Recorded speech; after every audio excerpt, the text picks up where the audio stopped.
Okay, we're about a year from the day that you announced some of the athletics programs would no longer be at the university. It's been a challenging year. Talk about how this year has been for you and how you're doing now. Well, it has been a turbulent year at times, but our mission and all of the great work continued to move forward. We just put together a list of the accomplishments from 2015, and it is stunning. Most successful year we've ever had for our faculty and for our students winning national and international prizes. We are at a much better point now, and we've got a campus that's all pulled together and the community is pulled together. We've got a great strategic plan for all parts of the university, including athletics, and we've got more support than we've ever had, so we couldn't be more excited. What are you most proud of from 2015? I think the breadth and depth of the accomplishments across our mission. And we're a university that has the broadest mission in the state because we certainly obviously are focused on education, world-class education. Research, we do 2/3 of all the funded research in the state and are in the top 10 among public universities in NIH funding. World-class healthcare, we served last year almost 1.5 million patients between UAB and Children's. And community service, we have 23,000 employees and 18,000, almost 500 students. And last year, our students volunteered 309,000 hours in our community. And our benevolent fund and our faculty and the giving to United Way were higher this past year than ever. And economic development, as you know, we are an economic engine for Birmingham and for the state, largest employer. So every part of our mission, we've seen tremendous success.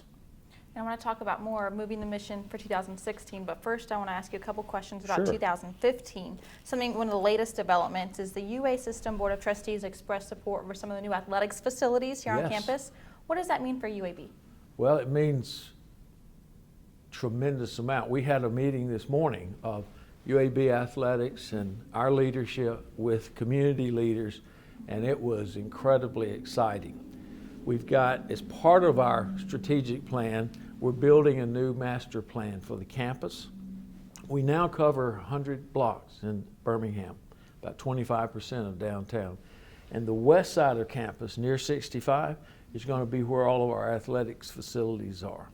So we just opened the new BBVA soccer field. And next year we've got a second phase. We're going to build a new football operations building and practice facilities where they are now, rebuild them. We've got other plans for intramural and other areas, tennis stadium, sand volleyball. So the board has said, with the tremendous support that's been shown by the community and the financial support, they want us to be successful. And they want us to have the appropriate facilities. Just in the past, we didn't have a mechanism for paying for them very effectively. So we're very excited also about growth of our athletics across all our teams. We're going to build a new track and field complex also adjacent to the new soccer facility.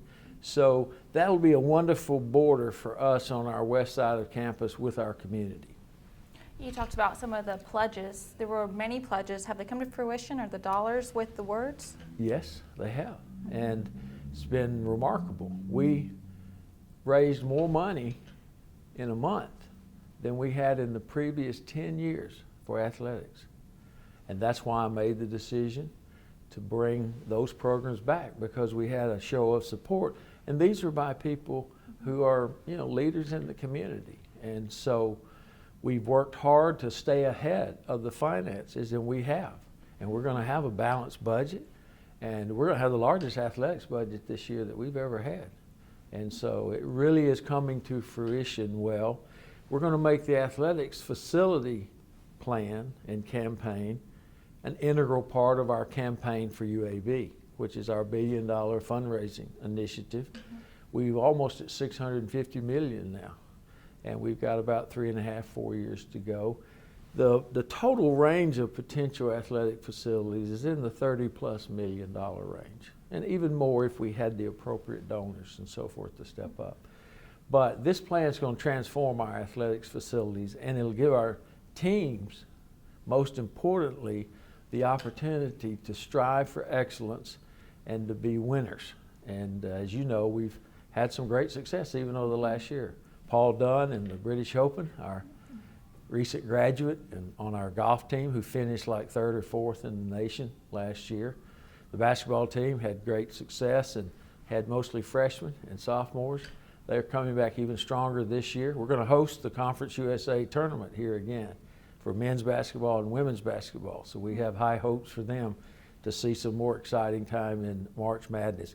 And really every one of our teams, and Coach Clark and his staff are working diligently to recruit well and be prepared in 2017 to have a very successful season. That's why we're doing it properly over that time period versus trying to rush and have a small number of players and not be competitive. So we want to come back with excellence, and he's very excited about the folks he's been able to recruit, and we're all excited about the new facilities we're going to build.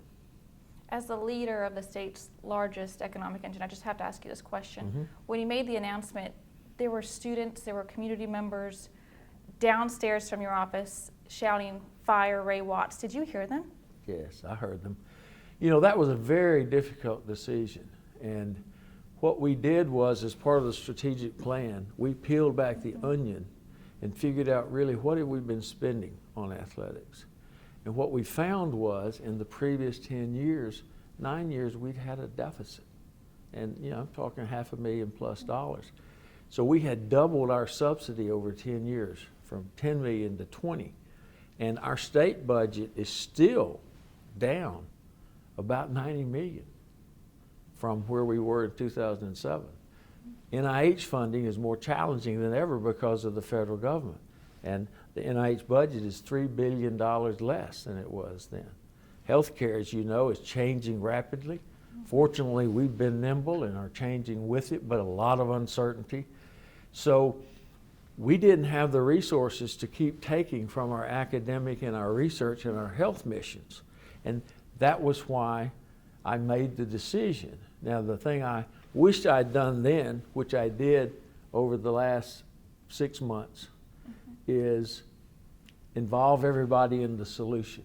And at that time, we had no evidence we could raise any additional money because we'd only been raising about $3 million a year. And so there was no way. We had a $20 million gap over the next 5 years of expenditures, and that's without facilities. So I had to make a hard decision because the responsibility for the future of our academic and health and research mission and our community service depends on us being financially solvent. So fortunately, through that process, we worked together, and the community came up with a level of support that we had never seen before. And more than that, the city of Birmingham got behind it. Not the Birmingham government, they did too, but the community got behind it, broad base. And it sort of became part of our philanthropic campaign for UAB, and there was new energy and new commitment. And we want to keep doing well. And right now, our attitudes are, we are going to be successful, we're going to strive for excellence, and we're all going to work to make sure nothing gets in our way of success. The repercussions of what you call the hard decision, the chants, the bumper stickers that say "Fire Ray Watts," the hashtag, did any of that bother you? Of course it bothered me. It bothered my family even more than me. And it's unfortunate because this wasn't about Ray Watts. This is about UAB and our future. And I happen to be fiscally very responsible. And I take the responsibility of serving the people of Alabama seriously. I mean, you think about it, 1.5 million Alabamians came here for their health care. And we're training 18,000 plus of the finest students, not just in Alabama, but America and around the world. And we provide health care to every county in this state. And if you're really sick, this is where you want to be.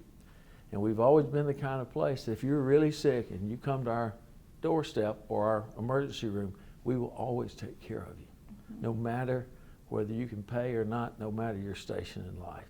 So we are very service oriented, but to do that, we can't take resources from one area and put them in another unless there are extra resources, and we didn't have them. So it was a hard time. It was unfortunately became personal against me and my character, and my character and integrity has never been questioned in my whole life. And if I stand for anything, I stand for always doing the right thing. And at that time, that was the right decision. I wished I'd let everybody else share the responsibility with me. I was trying to spare our university community from a lot of upheaval. That didn't happen. And so learning from that experience, as we worked through a study to confirm what the financial needs were, we worked together on trying to put a solution together, and all parts of our constituents stepped up. The students voted a fee, the city of Birmingham stepped up, the community stepped up, the alumni society stepped up, our campus, our faculty and staff, and I shared with them that if we bring these teams back and we take this financial risk back on, we got to all work hard to be successful. Otherwise, it's going to take away from some of your mission in education or research, and we don't want that to happen. So it's really been a great effort, and the university is stronger than we've ever been. And as we pulled together a list of these accomplishments for 2015, we've never done more in spite of the distraction. So you can imagine how much we're going to do this year when we don't have that, that distraction. It sounds like if you had changed one thing, it would have been including more people. Yes, in the thought absolutely. process. So you talked about over the last 6 months how you have been reaching last out year. more. The last year. What I really meant to say is over the first 6 months, when we restudied it, relooked at it, had an independent firm, and then we looked at what is it going to take. We had about a month or so before we had to let Conference USA know. Right. And they were cooperative, but we had to let them know. And so that 6 months was a very intensive period of us talking and planning and thinking and putting together a collective plan. I wished I'd let everybody else bear that burden. I bore the burden the first time as the leader of this institution. And I bore the burden the second time too, but it was shared with everybody else. And we all understood the risk going in and all accepted that risk, and our board has been very supportive because we've got a good plan. The best plan we've ever had for athletics.